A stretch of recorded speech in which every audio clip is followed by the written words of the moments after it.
Defeature has been an important part of SOLIDWORKS assembly modeling for a while now, allowing us to take complex parts and assemblies, removing critical features, and allowing us to share that information without risk of losing intellectual property. Let's take a look at 2019 and what has changed for Defeature.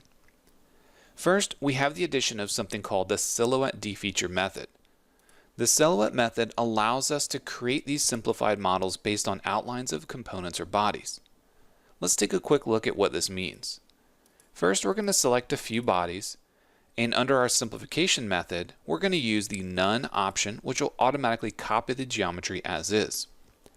When we add these groups and take a look at it in our split window, you can see that it's taken this exact geometry and moved it directly over. Next, we're going to add another group with a different simplification method.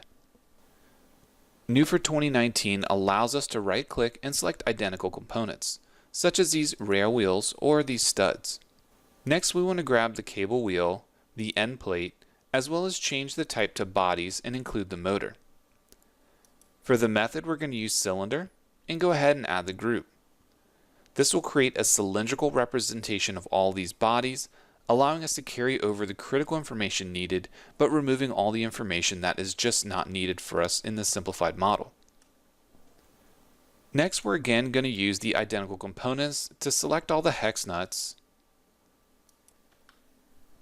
the pivots, as well as the body for our electrical control box. For the method, we want to use polygon. The polygon method will allow us to create a representation of these bodies by creating a sketch and an extrude. Again, taking a look at the preview on the right-hand side, we can see exactly what's created. Lastly, we want to focus on the drive motor itself.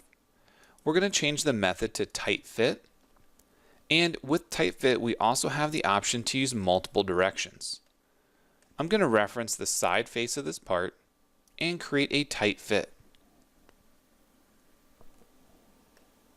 Once a new part is created, we can move on to saving our file. We can save as a new document and link back to the original, or you can publish directly to 3D Content Central and allow thousands of users to get access to your data. Whether you're new to Defeature or you've used it before, 2019 has all the tools to help you simplify those complex models.